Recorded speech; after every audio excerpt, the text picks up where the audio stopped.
හිතන්න ඔබ හවසක ලංකාවේ පාළුවට ගිය සුන්දර මුහුදු වෙරළක සමහර විට ගාලු මුහුදර වගේ තැනක තනියම ඇවිදගෙන යනවා. රළ වදින සද්ද විතරයි ඔබට ඇහෙන්නේ. හදිසියෙම ඔබේ කකුලේ මොකක්ද තද දෙයක් හැපෙනවා. ඔබ පහත් වෙලා ඒක අතට අරගන්නවා. ඒක ඉතාමත් නවීන මිල අධික ස්මාර්ට් ජංගම දුරකථනයක්. තිරය දිලිසෙනවා, ඇතුලේ සංකීර්ණ මව්පෝරුවක්, කැමරා කාච, බැටරියක් තියෙනවා. ඔබ මොහොතකටවත් හිතනවද මේ වෙරළේ තියෙන වැලි, මුහුදේ තියෙන ලුණු වතුර, අහසින් වැටුණු අකුණක් අවුරුදු මිලියන ගණනක් තිස්සේ ඉබේම එකතු වෙලා මේ ස්මාර්ට්ෆෝන් එක කිසිම හේතුවක් නැතුව ඉබේම හැදුනා කියලා. කිසිසේත්ම නැහැ. ඔබ අනිවාර්යෙන්ම දන්නවා මේ වගේ සංකීර්ණ ක්‍රමානුකූල දෙයක් හැදෙන්න නම් අනිවාර්යෙන්ම මේ පිටුපස්සේ ඉතාමත් බුද්ධිමත් නිර්මාණකරුවෙක්, දක්ෂ ඉංජිනේරුවෙක් ඉන්නම ඕනේ කියලා. දැන් මේ ෆෝන් එක පැත්තකින් තියලා අහස දිහා බලන්න. ඊට පස්සේ ඔබේම අත් දෙක දිහා, ඔබේ ශරීරය දිහා බලන්න. ඔබ හුස්ම ගන්නවා, ඔබේ හදවත රුධිරය පොම්ප කරනවා, ඔබේ ඇස් වලින් මේ ලෝකය දකිනවා. මේ මිනිස් ශරීරය සහ මේ අතිවිශාල ලෝකය අර ඔබ අහුලගත්ත ජංගම දුරකථනයට වඩා ට්‍රිලියන ගණනකින් සංකීර්ණයි. ඉතින් අපේ මොළය නිරන්තරයෙන් මහන අපිට මග හැරින්නම බැරි ප්‍රශ්නයක් තියෙනවා. ඒ තමයි මේ තරම් සංකීර්ණ අපිව මේ තරම් ක්‍රමානුකූල මේ ලෝකය මැව්වේ කවුද? අපිව මවපු දෙවි කෙනෙක් මේ ලෝකේ ඉන්නම ඕනේ නේද? අද මම ඔබට මේ අතිශය සංකීර්ණ ප්‍රශ්නෙට කිසිදු ආගමික පක්ෂග්‍රාහීත්වයකින් තොරව 100% විද්‍යාත්මකව සහ තර්කානුකූලව සත්‍ය පිළිතුරක් ලබා දෙනවා. ලෝකයේ ජීවත් වෙන බහුතරයක් සාමාන්‍ය ජනතාව අදටත් විශ්වාස කරන්නේ මේ විශ්වය සහ මිනිසා ඇතුළු සියලුම සතුන් අතිවිශාල බලයක් තියෙන දෙවි කෙනෙකු විසින් නිර්මාණය කළා කියලයි.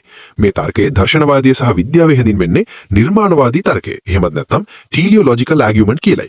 මේ තර්කයේ බැලු බැලමට සාමාන්‍ය කෙනෙකුට ඉතාමත් නිවැරදි වගේ පේනවා. මොකද අපි ඉපදුණු දවසේ ඉඳන් හැමදාම දකින්නේ යම්කිසි දෙයක් තියෙනවා නම් ඒක හදපු කෙනෙක් අනිවාර්යෙන්ම ඉන්නවා කියන එකයි. පුටුවක් තියෙනවා නම් මේක හදපු වඩුවෙක් ඉන්නවා.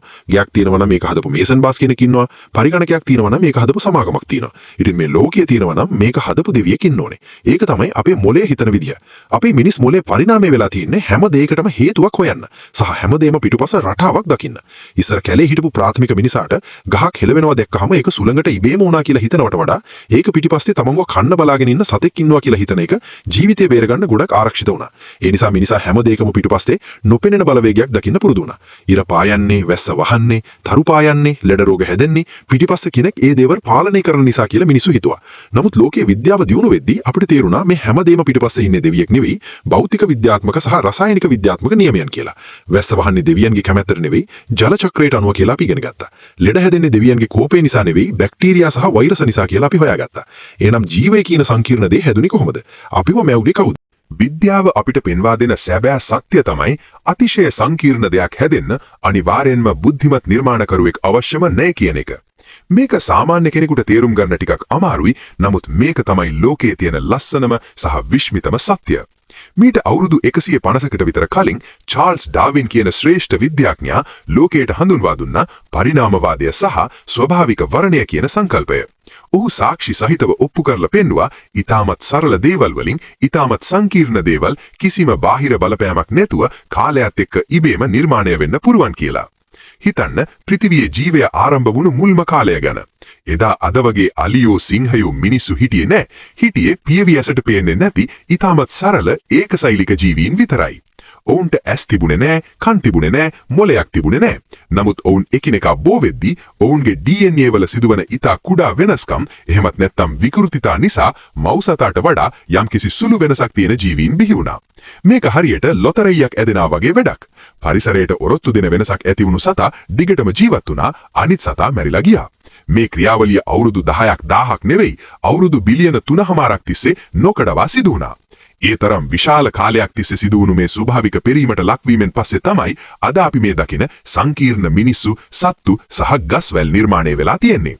මෙතන කිසිම මැවුම්කරුවෙක් නැහැ. තියෙන්නේ කාලය සහ ස්වභාවික තේරීම විතරයි. දැන් සමහර විට ඔබ අහන්න පුරුවන් එහෙම කොහොමද ඉබේම මේ වගේ පරිපූර්ණ මිනිස් ශරීරයක් හැදෙන්නේ කියලා. මෙතනදී තමයි අපි තේරුම් ගන්න ඕන වැදගත්ම දේ තියෙන්නේ. අපේ ශරීරය කියන්නේ කිසිම වැරද්දක් නැති 100% පරිපූර්ණ නිර්මාණයක් නෙවෙයි. ඇත්තම කිව්වොත් අසීමිත බුද්ධිමත් දෙවි කෙනෙක් අපිව මැව්වනම් ඔහු කවදාවත් මේ වගේ මෝඩ වැරදි අපේ ඇඟේ කරන්නේ නැහැ. උදාහරණයක් විදිහට අපේ උගුර දිහා බලන්න. අපි හුස්ම ගන්න නලයත් කෑම කන නලයත් එකටමයි සම්බන්ධ වෙලා තියෙන්නේ. ඒ නිසා කෑම කද්දි කෑම හිර වෙලා ලෝකයේ දහස් ගණනක් මිනිස්සු මැරෙනවා. සර්ම බලධාරී දෙවියෙක් අපිව මැව්වනම් කෑමටයි හුස්මටයි කිසිම සම්බන්ධයක් නැති බට දෙකක් දාන්න තරම් ඔහුට බුද්ධියක් නැති වුණාද? තව උදාහරණයක් තමයි අපේ ඇසේ තියෙන අන්ධලපය. එහෙමත් නැත්නම් බ්ලයින්ඩ් ස්පොට් එක. අපේ ඇසේ තොරතුරු මොළයට අරන් යන දෘෂ්ටි ස්නායුව ඇසට සම්බන්ධ වෙන්නේ වැරදි පැත්තෙන්. ඒ කියන්නේ ආලෝකය වැටෙන පැත්තෙන්. ඒ නිසා අපේ පෙනීමේ අනිවාර්ය හිඩසක් තියෙනවා. අපේ මොළය තමයි ඒ හිඩස කෘත්‍රිමව පුරවන්නේ. නමුත් මුහුදේ ඉන්න බූවල්ලාගේ ඇස හැදිලා තියෙන්නේ ඊට වඩා ගොඩක් නිවැරදිව. දෙවියන් වහන්සේ මිනිසාට වඩා හොඳ ඇසක් බූවල්ලාට දුන්න කියලා හිතන්න පුළුවන්ද? ඒ වගේම අපේ ඇඟේ තියෙන ඇපෙන්ඩික්ස් එක අපිට කිසිම ප්‍රයෝජනයක් නැති ප්‍රඥාදත් කාන්තාවන්ට දරුවන් බිහි කිරීමේදී ඇතිවන අසීමිත වේදනාව වගේ දේවල් වලින් පේන්නේ අපිව එකපාර මැව්වා නැත්තේ වත් අපි සත්තුන්ගෙන් පරිණාමය වෙද්දී ඉතුරු වුණු අඩුපාඩු බවටත් විතරයි. ඒ වගේම මේ පෘථිවිය මත ඉපදුණු සියලුම ජීවීන්ගෙන් 99%ක්ම අද වෙද්දී වඳ වෙලා ගිහින් ඉවරයි. ඩයිනසෝරයන්ට උනේ ඒකයි. අසීමිත කරුණාවක් සහ ආදරයක් තියෙන දෙවි කෙනෙක් ඇයි බිලියන ගණනක් සත්තු జాති මැවලා ඒ ඔක්කොම ආයේ දරුණු විදියට විනාශ කරලා දාන්නේ? මේ හැම දෙයකින්ම ඔප්පු වෙන්නේ මේ ලෝකේ ජීවය කියන්නේ කවුරුත් ප්ලෑන් කරලා හදපු සැලසුම් කරපු නිර්මාණයක් නෙවෙයි. ඒක ස්වභාව ධර්මයේ අන්ධ ක්‍රියාවලියක් කියන එකයි. හරි. ජීවීන් පරිණාමය වුණා කියලා අප පිළිගනිමු. එහෙනම් මේ මුළු විශ්වයම මේ ඉර, හඳ, තරු, ග්‍රහලෝක කොහෙන්ද ආවේ? මේව මවන්න දෙවියෙක් ඉන්නම එපෙයි නේද කියලා කෙනෙකුට හිතෙන්න පුළුවන්. විද්‍යාවට අනුව මේ විශ්වය ආරම්භ වුණේ මහා පිපුරුම. එහෙමත් නැත්නම් බිග් බෑන් කියන සංසිද්ධියෙන්. අදින් අවුරුදු බිලියන 13.8කට කලින් මුළු විශ්වයම සහ අවකාශය එකම එක අතිශය කුඩා ලක්ෂයකට හිර වෙලා තිබිලා එක පාරටම දැවැන්ත වේගයකින් ප්‍රසාරණය වෙන්න ගත්තා. එතකොට ඔබ අහයි, එහෙනම් මේ මහා පිපුරුම ඇතිකලේ කවුද? එතන පිටිපස්සේ දෙවියෙක් ඉන්න එපේ කියලා. මේ කර්කණයේ දර්ශනවාදයේ හැඳින්වෙන්නේ හිඩස් වල දෙවියන්. එහෙමත් නැත්නම් God of the Gaps කියලයි. ඒ කියන්නේ මිනිස්සුන්ට විද්‍යාවෙන් පැහැදිලි කරගන්න බැරි, තවමත් හොයාගෙන නැති හැම හිඩසකටම, හැම තැනකටම ඕන් දෙවියන්ව රිංගවනවා. මම කලින් කිව්වා වගේ ඉස්සර අකුණු ගහන්නේ ඇයි කියලා නොදන්න කාලේ මිනිස්සු කිව්වා අකුණු ගහන්නේ දෙවියෝ කියලා. හැබැයි විද්‍යාවෙන් අකුණු ගැන හොයාගත්තට පස්සේ දෙවියන්ට එතනින් අයින් වෙන්න උනා. ග්‍රහලෝක ගමන් කරන්නේ දේව දූතයෝ ඒව තල්ලු කරන නිසා කියලා හිතුවා. හැබැයි අයිසැක් නිව්ටන් ගුරුත්වාකර්ෂණය හොයාගත්තාම එතනිනුත් දෙවියන් අයින් වුණා. දැන් මිනිස්සු අහන්නේ විශ්වය හැදුනේ කොහොමද කියන එක විතරයි. එතනත් අනාගතයේදී විද්‍යාවෙන් සම්පූර්ණයෙන්ම පැහැදිලි කළාම දෙවියන්ට ඉන්න කිසිම තැනක් නැතුව යනවා.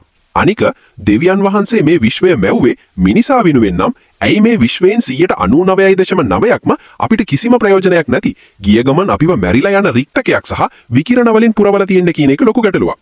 නූතන ක්වොන්ටම් භෞතික විද්‍යාව ක්වොන්ටම් ෆිසික්ස් අනුව යම්කිසි දෙයක් ඇති වෙන්නේ අනිවාර්යෙන්ම කලින් හේතුවක් තියෙන්නම ඕනේ කියන නියමය සෑම විටම සත්‍ය වෙන්නේ නැහැ. ක්වොන්ටම් ලෝකයේ ඇතුලේ කිසිම හේතුවක් නැතුව අංශු ඉබේම ශූන්‍යයෙන් නැති වෙලා ඉබේම නැති වෙලා යනවා. ඒ වගේම ලෝක ප්‍රකද්ද විද්‍යාඥ ස්ටීවන් හොකින් පෙන්වා දෙන විදිහට මහා පිපුරුමත් එක්ක තමයි කාලය කියන දේ පවා ආරම්භ වුණේ. කාලය කියන දේ පටන් ගත්තේ විශ්වය හැදෙනවත් එක්කම නම් විශ්වය හදන්න ඊට කලින් දෙවි කෙනෙක් හිටියා කියන කතාවේ කිසිම තේරුමක් නැහැ. මොකද කලින් කියන වචනේ පාවිච්චි කරන්න කාලයක් ඒ වෙද්දි අභ්‍යවකාශයේ තිබුණේ නැහැ. අවසාන වශයෙන් තර්කණයේ පැත්තෙන් බලුවොත් මේක ඉතාමත් සරලයි. හැමදේම කවුරු හරි මැව්වනම් ලෝකයේ දෙවියන් මැව්වනම් එහෙනම් දෙවියන්ව මැව්වේ කවුද? දෙවියන්ව කවුරුත් මැව්වේ නැහැ. ඔහු හැමදාම හිටියා. ඔහුක ආරම්භයක් නැහැ කියලා ඔබ කියනවා නම් ඇයි අපිට කියන්න බෑ මේ විශ්වය කවුරුත් මැව්වේ නැහැ? විශ්වය කියලා දේ හැමදාම තිබුණා කියලා. දෙවියන්ට ඉබේ තියෙන්න පුරුවන් නම් ඇයි විශ්වයට ඉබේ තියෙන්න බැරි? මේ සියලුම විද්‍යාත්මක, ජීව විද්‍යාත්මක සහ තර්කනානුකූල කරුණු දිහා මධ්‍යස්තව බැලුවාම අපිට පැහැදිලි වෙන එකම සත්‍ය තමයි මේ ලෝකය මැව්වා, අපි දිහා උඩින් බලාගෙන ඉන්න, අපි කරන වැරදි වලට අපිට දඬුවම් දෙන, හෝ තෑගි දෙන පුද්ගලික දෙවියෙක් ඉන්නවා කියන එකට කිසිම විද්‍යාත්මක සාක්ෂියක් මේ වෙනකන් ලෝකයේ කොහෙන්වත් හමු වෙලා නැහැ කියන එක. අපි කියන්නේ මේ අතිමහත් විශ්වයේ ඇති වුණු පුදුමාකාර රසායනික සහ භෞතික ක්‍රියාවලියේ අතුරු ඵලයක් විතරයි. මේ සත්‍ය අහද්දි අපිට පොඩි තනිකමක්, බයක් දැනෙන්න පුළුවන්. දෙවියෙක් නැත්තම් අපි මේ ලෝකේ තනි වෙලා නේද කියලා ඔබට හිතෙන්න පුළුවන්. නමුත් ඇත්තටම ඒක තමයි අපේ සැබෑ නිදහස. අපිව පාලනය කරන, අපේ ඉරණම කලින්ම ලියලා තියෙන අදෘශ්‍යමාන බලවේගයක් නැහැ කියන්නේ අපේ ජීවිතේ ඉරණම තීරණය කරන්නේ වෙන කවුරුත් නෙමෙයි අපිමයි කියන එකයි. ලෝකේ කිසිම අදෘශ්‍යමාන දෙවියෙක් ඇවිල්ලා අපේ ප්‍රශ්න විසඳන්නේ නැහැ. ඒ ප්‍රශ්න විසඳ ගන්න ඕනේ අපිමයි. එකිනෙකාට උදව් කරගෙන මිනිස්සු විදියට එකිනෙකාට ආදරයෙන් කරුණාවෙන් ජීවත් වෙන එක තමයි අපිට මේ කෙටි ජීවිත කාලය ඇතුළත කරන්න පුළුවන් ලොකුම සහ එකම දේ.